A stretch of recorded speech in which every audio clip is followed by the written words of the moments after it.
Friends, GST system में नई नई चीजें आती चली जा रही हैं और उनकी जानकारी भी हमारे लिए बहुत जरूरी है। अभी जीएसटी पोर्टल पे भी आपने देखा होगा कई चीजें चेंज की गई हैं और नई नई फैसिलिटीज भी बढ़ाई जा रही हैं। लेकिन आज की जो हमारी बात है वो इस पर है कि जीएसटी इनवॉइस सिस्टम में चेंज किया जा रहा है। यानी जीएसटी की जो इनवॉइस बनाई जा रही उसमें एक बहुत बड़ा फेरबदल होने वाला है। आपको पता ही है कि सरकार को जब लगता है कि कहाँ पर कैसे रोक लगानी है, कहाँ पर टैक्स चोरी की उनको संभावना नजर आ रही है या कहाँ पर मिसमैच नजर आ रहा है, उन चीजों को वो अपग्रेड करते रहते हैं।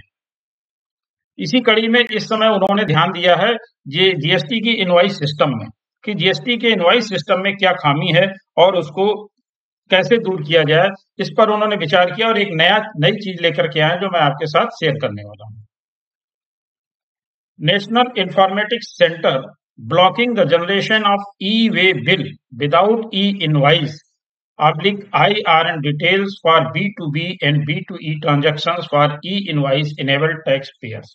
ये अभी लेटेस्ट है 5 जनवरी 2024, यानी आज ही ये इंफॉर्मेशन आई है और बहुत जल्द मैं आपके साथ इसको शेयर भी कर रहा हूँ। इसमें क्या बताया इन्होंने, बैकग्राउंड क्या है इसकी। E invoice has been operationalised since October 2022। यानी आपको पता है कि ई इनवॉइस सिस्टम अक्टूबर 2020 से लागू हुआ था।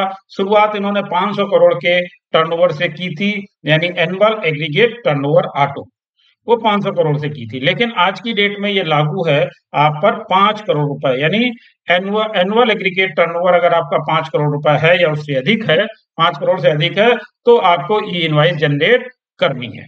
अब इन्होंने चेंज क्या किया इसमें, ई invoice is seamlessly integrated with E way bill system. अब ये क्या करने जा रहे हैं कि ई इनवॉइस सिस्टम को ई वे बिल सिस्टम से जोड़ने जा रहे हैं। कैसे? E way bills are generated along with e invoice, that is during e invoice generation if the transportation details are sent, the e-way bill is automatically generated. Most of the taxpayers are generating the e-invoice along with the e-way bill। तो इन्होंने बताया कि बहुत सारे लोग ऐसा करते हैं कि ई इनवॉइस के साथ ई वे बिल भी बनाते हैं और जब ई वे बिल बनाते हैं उसके पहले ई इनवॉइस बना लेते हैं, लेकिन बहुत से लोग इसको अलग अलग बनाते हैं। अगर आप जब ई इनवॉइस बनाएंगे उसी समय ट्रांसपोर्टेशन की डिटेल भी भर देते हैं तो आपका ई वे बिल भी जनरेट हो जाएगा। लेकिन जो यहाँ पर प्रॉब्लम आ रही है और उसका सोल्यूशन इन्होंने क्या बताया, however on analysis it is found that some of the tax payers who are eligible for e-invoicing, जो ई इनवाइसिंग के लिए एलिजिबल हैं उनकी बात कर रहे हैं, are generating e way bills without linking with e invoice for B2B and B2E transactions. तो बहुत सारे लोग ऐसे हैं जो बिना लिंकिंग के कर रहे हैं। In some of these cases the invoice details entered separately under e way bills and e invoice are not matching. जो उनकी ई वे बिल और ई इनवाइस की जो एंट्री की गई है, जो उसमें इंफॉर्मेशन फिल करी गई है, वो कई बार मैच नहीं करती है। And even not matching with the respect to the certain parameters. This is leading in mismatch in the e-way bill and e-invoice statement। तो जो ये मिसमैच आ रहा है उसके लिए इन्होंने एक नया सिस्टम बनाया और ये बनाया, hence to avoid such situations e-way bill generation will not be allowed without e-invoice details from 1st March 2024।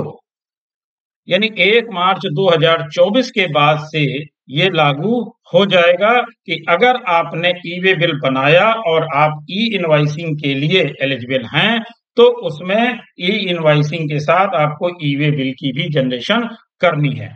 क्या कह रहे हैं ये, hence to avoid some situations e way bill generation will not be allowed. कब तक allow नहीं किया जाएगा ई way bill?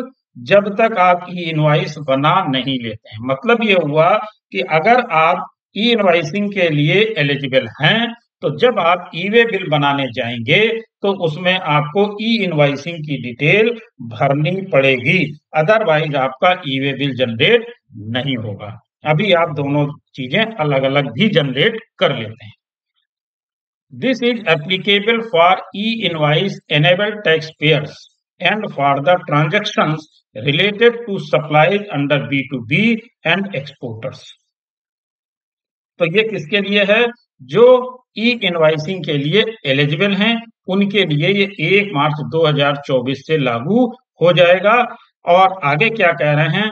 EWEs for other transactions such as B2C and non-supplies will functions as usual without any change। तो किसके लिए है? केवल B2B सप्लाई के लिए चेंज किया जा रहा है।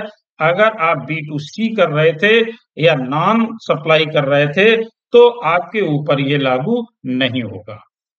तो ये आप ध्यान रखिएगा कि 1 मार्च 2024 से अगर आप ई-वे बिल जनरेट करने जा रहे हैं, तो अगर आप ई इनवॉइसिंग के लिए एलिजिबल हैं और बी2बी इनवॉइस कर रहे हैं, तो आप नहीं कर पाएंगे जब तक कि आप ई इनवॉइस नहीं बना लेंगे। ई इनवॉइस बना लेंगे तभी आप ई-वे बिल बना पाएंगे, क्योंकि ई-वे बिल बनाते समय आपको ई इनवॉइस की डिटेल भरनी होगी। आगे क्या कह रहे हैं ये?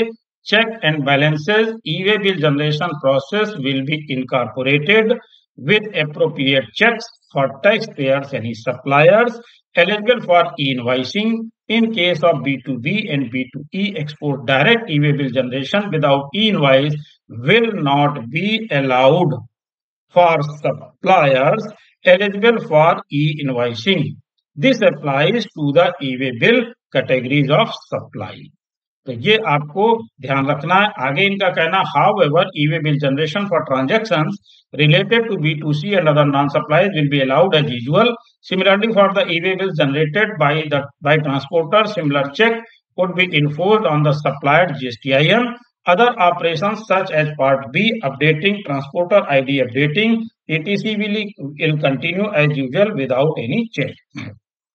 तो ये ट्रांसपोर्टर को जो करनी है और जो बाकी सुविधाएं हैं वो एज यूजुअल वैसे ही रहेंगी जैसे कि पहले थी। All taxpayers and transporters are requested to make necessary changes in their system so that they can adapt to the change from 1st March 2024। यानी 1 मार्च 2024 से ये लागू हो जाएगा, उसके पहले आप अपने को हर तरीके से अपडेट कर लें। इसलिए पहले से आपको ये इंफॉर्मेशन दी गई है और आप बिल्कुल से ध्यान रखें कि 1 मार्च 2024 से ये आपके ऊपर लागू हो रहा है। यानी अगर आप ई इनवॉइसिंग के लिए एलिजिबल हैं तो आपको ई इनवॉइस बनानी पड़ेगी, क्योंकि जब आप ई-वे बिल बनाने जाएंगे तो वहां पर ई इनवॉइस की डिटेल आपको भरनी पड़ेगी। तो मेरा ख्याल है ये सारी चीजें आपको क्लियर हो गई होंगी। अगर कोई इंफॉर्मेशन आपकी समझ में नहीं आई है तो आप कमेंट बॉक्स में आकर के बता सकते हैं। Thank you.